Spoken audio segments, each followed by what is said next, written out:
ஒரு ஊர்ல ராஜா அப்படிங்கிற வியாபாரி ஒருத்தவர் இருந்தாரு. அந்த ராஜாவுக்கு இததான் வியாபாரம் செய்யணும் அப்படின்னு எந்த கட்டாயமும் இல்ல.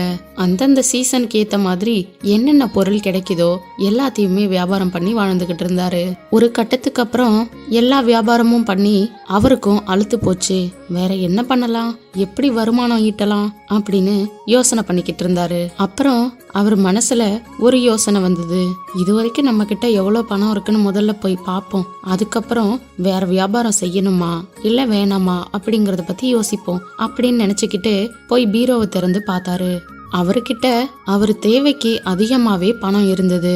அப்புறம் வியாபாரிக்கு ஒரு யோசனை வந்தது. சரி, நம்ம வாழ்க்கைக்கு தேவையான பணத்தை நாம ரொம்ப அதிகமாவே சம்பாரிச்சிட்டோம். இனிமே எங்கேயாவது போய் ஒரு மடத்துலயோ இல்ல கோயில்லையோ தங்கிக்கிட்டு இந்த பணத்தை வச்சு நம்ம வாழ்ந்துக்க வேண்டிதான் அப்படின்னு நினைச்சுக்கிட்டு அங்க இருந்து போறாரு. அவரு ஊர்ல இருந்து கொஞ்ச தூரம் நடந்து போய்கிட்டே இருக்காரு. போற வழியில ஒரு சாமியார் மடம் இருக்கிறத பாக்குறாரு. அங்க போய் பார்த்ததும் ஒரு துறவி தவம் பண்ணிக்கிட்டு இருக்காரு. இந்த துறவி தவம் கலைஞ்சாதானே நம்ம எதையாவது கேட்டு பார்க்கலாம் அப்படின்னு யோசிச்சுக்கிட்டே ஓரமா உட்கார்றாரு. அடுத்த 1 மணி நேரத்துல துறவி தவத்துல இருந்து எழுந்து ராஜா வியாபாரிய கூப்பிட்டு, இங்க வாப்பா, நீ ஒரு வியாபாரி, உனக்கு தேவையான பணத்தை சேர்த்துட்ட, இனிமே என்ன பண்றதா இருக்க, எதுக்காக இங்க வந்திருக்க அப்படின்னு கேக்குறாரு.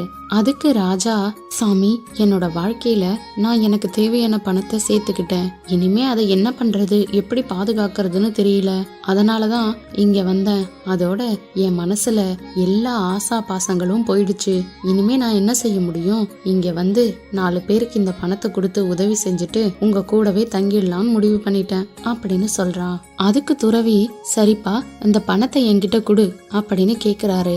பணத்தை இவர்கிட்ட கொடுக்கறதா அப்படின்னு யோசனை பண்ணிக்கிட்டு மூட்டையை கொடுக்கறான். துறவி அந்த பண மூட்டையை எடுத்துக்கிட்டு ரொம்ப வேகமா ஓடுறாரு. இத பார்த்ததும் ராஜாவுக்கு ரொம்ப கோபம் வந்துருது. அதோட ராஜாவும் பின்னாடியே ஓடுறாரு. சேனலை சப்ஸ்கிரைப் பண்ணி மறக்காம லைக், கமெண்ட், ஷேர் பண்ணுங்க. நோட்டிபிகேஷன்ல ஆல் செட் பண்ணி வச்சுக்கோங்க. அப்பதான் நாங்க போடுற வீடியோஸ் உங்களுக்கு உடனுக்குடனே அப்டேட் ஆகும்.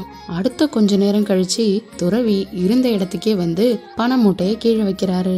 அப்பதான் ராஜாவுக்கு நல்ல மூச்சே வருது. துறவி ராஜா வியாபாரிய பார்த்து, இங்க பாருப்பா, உனக்கு எல்லா ஆசா பாசங்களுமே இன்னும் மனசுல இருக்கு. நீ உன் மனசுல ஆசா பாசம் இல்லைன்னு சொன்னியே, இல்லாம இருந்திருந்தா நான் பணத்தை எடுத்துக்கிட்டு போனதும் நீ அமைதியா இல்ல இருந்திருக்கணும். நீ இனிமேவும் வியாபாரம் தான் செய்யணும். உன் மனசுல உள்ள ஆசா பாசங்கள் தீர்ந்ததுக்கு அப்புறம் தான் நீ இங்க வரணும் அப்படின்னு சொல்லி ராஜாவை அனுப்பி வச்சிடுறாரு. திரும்பவும் ராஜா கிடைக்கிற சீசன்ல கிடைக்கிற பொருட்களை வியாபாரம் செஞ்சு வாழ்ந்துகிட்டு இருக்கான்.